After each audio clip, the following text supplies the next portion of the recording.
बिस्मिल्लाहिर्रहमानिर्रहीम। मेरे प्यारे मुसलमान भाइयों, पहला वीडियो देखो, इस औरत दी बातें सुनो, तो उस बाद मैं थोड़े सामने एक दो बात अर्ज करना वा।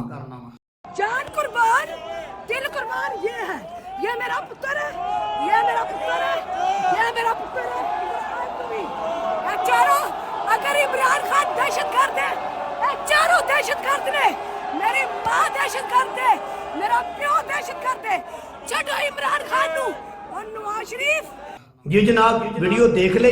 औरत कह रही है कि अगर इमरान खान दहशत गर्द है तो मैं भी दहशत गर्द हाँ। अगर इमरान खान दहशत गर्द है, मेरे चारे बच्चे ही दहशत गर्द ने। यानी कि किसी बंदे ने इमरान खान दहशत गर्द आख्या है तो उन्होंने गुस्सा लगा है, उन्होंने तकलीफ हुई है कि तुम इमरान खान दहशत गर्द क्यों आख्या है। अगर इमरान खान दहशत गर्द है, मैं भी दहशत गर्द हाँ, मेरे चारे बच्चे भी दहशत गर्द ने। और उन्हें आख्या कि मेरे चारे बच्चे इमरान खान साहब वास्ते कुर्बान ने। तो मेरे अजीज भाइयों, मैं इस औरत को एक पैगाम देना चाहना वा, अपनी इस्लामी भैन नूं एक प्यारा जिहा पैगाम देना चाहना वा। और तुहाडी मेहरबानी मेरी वीडियो शेयर करो ताकि मेरी वीडियो इस औरत तक पहुंच जाए। मैं इस अपनी इस्लामी भैन नूं कहना चाहना वा कि इमरान खान नूं दहशतगर्द किया गया है, तो तकलीफ हुई है, तुसी अपनी जान भी कुर्बान करन तैयार हो, चारे बच्चे कुर्बान करन तैयार हो। तो जदों तुहाडे कारकुनां ने रब दे घर मस्जिद नूं अग लाई है, उदों तुसां अपने चार बच्चे क्यों ना बाहर कढे। तुसी ये आंदे कि ये मसीतां ने, रब दे घर ने, अल्लाह दे हबीब ने फरमाया जन्नत दे बाग ने, तुहां जो जन्नत दे बागां नूं अग ला छड़ी ते मैं भी मैदान च आउंदी हां, मैं अग नहीं लगन देवांगी। मेरे चारे बच्चे मैदान च आउंदे ने, अग नहीं लगन देणगे, असीं सड़ जावांगे, साडे बच्चे सड़ जाणगे, असीं मसीत नूं अग नहीं लगन देवांगे। औरत ने यह बात नहीं कीती, हालांकि उन्होंने यह गल्लां करनियां चाहीदियां हन। उस तो बाद जदों इन्हां दे कारकुन ने, एक लड़के ने मेरे कमली वाले दे कलमे नूं डंडे मारे ते इह औरत दा हक बनदा सी, इस औरत दा हक बनदा सी। आंदी खबरदार मेरे मुहम्मद मुस्तफा दे कलमे नूं कोई डंडे ना मारे, अगर कोई डंडे मारेगा ते मैं डंडे खावांगी, मेरे बच्चे डंडे खाणगे, असीं मर जावांगे, असीं नबी दे कलमे नूं डंडे नहीं वजन देवांगे। उहनूं यह कहना चाहिदा सी, उहनूं ना मस्जिद दी फिक्र है, ना उन्होंने नबी दे कलमे की फिक्र है, उन्होंने किहदी फिक्र है कि इमरान खान साहब नूं जिहड़ा दहशतगर्द ना किया जाए। सिर्फ उन्हें अपने एक चंद व्यू बनाने वास्ते, अपनी शो बनाने वास्ते, बल्ले बल्ले वाह बनाने वास्ते उन्हें जुमले बोले ने।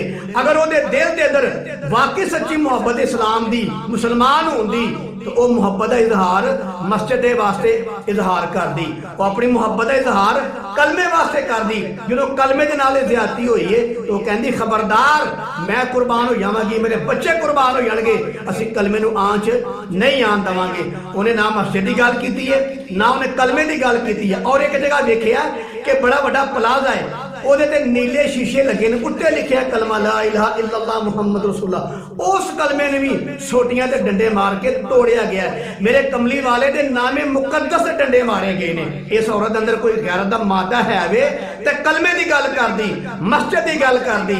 इन्हें ना कलमे की गल की है, ना मस्जिद की गल की है। इन्हू फिक्र है इमरान खान का फिक्र है, इन्होंने कलमे का फिक्र को नहीं जे मुसलमानों। इन्हें PTI वालों ना कलमे का फिक्र जे, ना इन्हों यानी कि मस्जिद फिक्र दे, ना रब दे घर दा अदब एहतराम दे। इन्हां दे दिल दे अंदर, इन्हां दे दिल दे अंदर अगर अदब एहतराम है वे तो इमरान खान दा है। हुण तुसीं आप ही हिसाब ला लो, इमरान खान दा मकाम ज्यादा है या मस्जिद दा मकाम ज्यादा है? इमरान खान दा मकाम ज्यादा है या मेरे मुहम्मद मुस्तफा दे कलमे मुबारक दा मकाम ज्यादा है? ते लिहाजा इन्हां लोकां नूं मैं कहना चाहना वा कि तुहाडे दिल च मुहब्बत है इमरान खान दी, साडे दिल च मुहब्बत है रब दे घर मसीतां दी।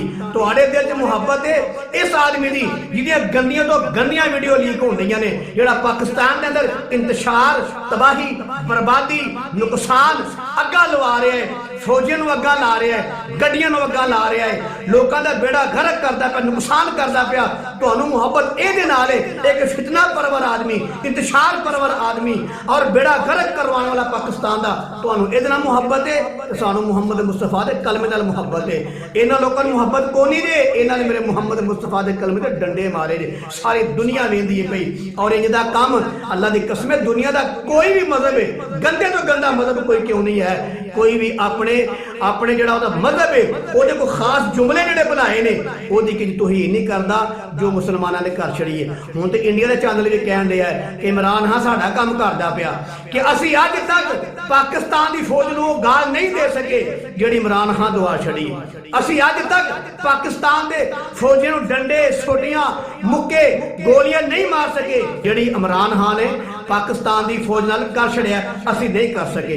लिहाजा मेरे अजीज भाइयों मैं इस औरत नूं पैगाम देना चाहना वा कि तेरे दिल च इमरान खान की मुहब्बत है, साडे दिल च मुहम्मद मुस्तफा की मुहब्बत है।